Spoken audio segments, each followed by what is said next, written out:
I am Roxana. And I'm Katie, and we're Texas Women's University dietetic interns. And today we're going to talk to you about texture modifications for the dysphagia diet. So what we have here is just a well-balanced plate with meatballs, carrots, pasta, spaghetti sauce, and some pineapple for dessert. And we're going to show you two different texture modifications. The International Dysphagia Diet Standardization Initiative updated the dysphagia guidelines in 2016 and included a complete range of different textures going through regular foods to thin liquids. Right, and so the chart that we're talking about is right here.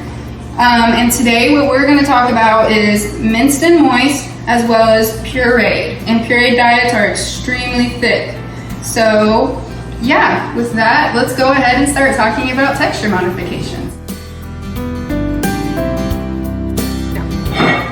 The minced and moist food texture is the level 5 according to the IDD-SI, and the description of this diet is that it can be eaten using fork, spoon or chopstick.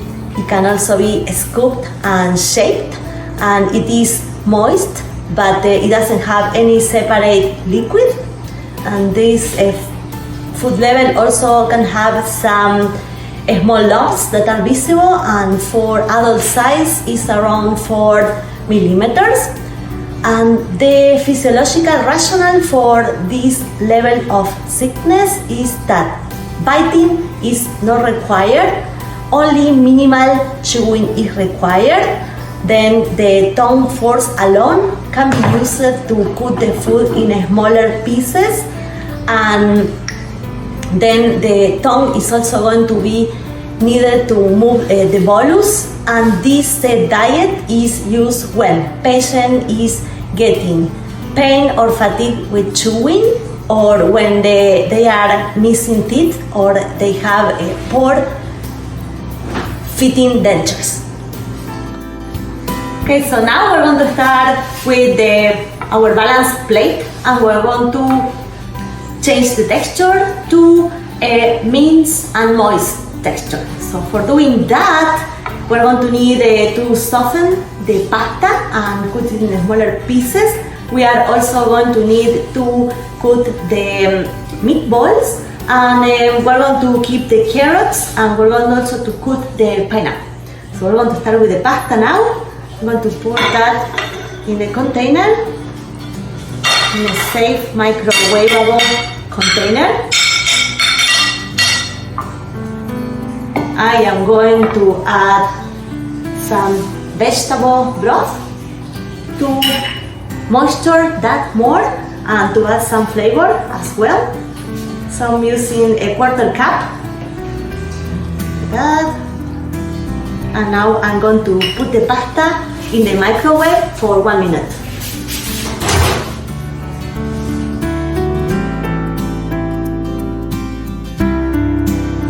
So the puree diet is considered level 4, very thick according to IDD-SI.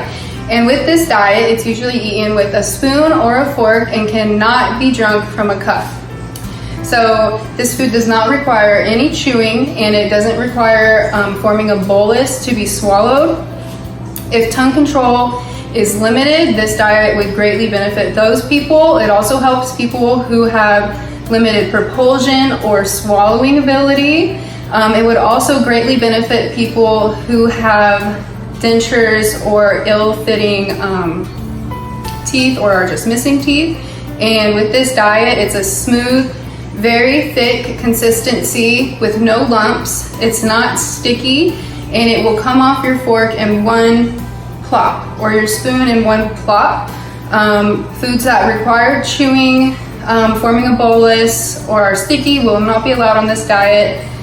Some liquids can be less thickened, but they will still be a thickened liquid to go along with it.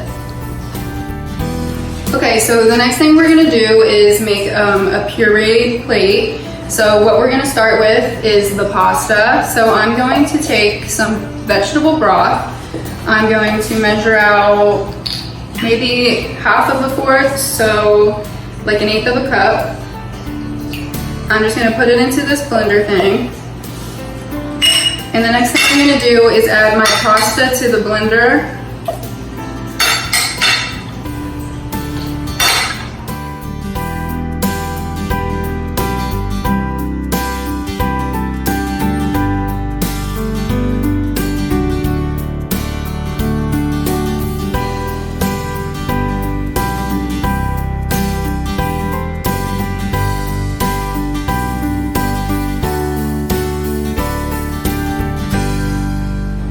Okay, so now that we've finished with the meat and the pasta, we're gonna move on to the carrot. So we're gonna go ahead and scoop these into the container. And I shouldn't have to add any liquid, but if I do, I'm gonna use vegetable broth. So we'll see in a second.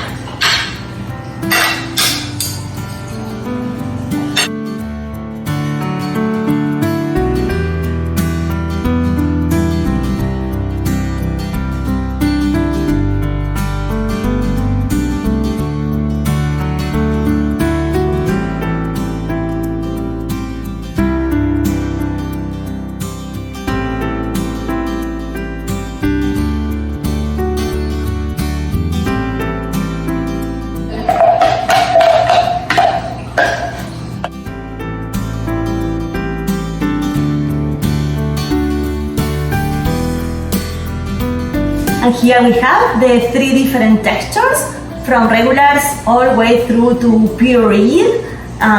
Remember, in order to adjust the texture, there are different methods that can be utilized. So there's a variety of methods that can be utilized. One thing that you're going to want to do is add a lot of color to the plate, because that adds to the visual and the palatability. You can also mold the pureed and minced foods into different shapes so it looks more like the regular food item. Another thing that you can do is add more sauces to just increase the fluidity. You know, it's not so stiff, it gives a better mouthfeel. And also when you puree foods, you want to use gravies, sauces, and broths instead of water, because it's just going to increase the flavor and make it a lot more appetizing. At the end of the video, we are going to post a little chart with some ideas of ingredients that you can use to blend and moisture the foods. And remember, any effort that you make to keep the look and feel and also retain the flavors of the foods are important. Thank you. Thank you.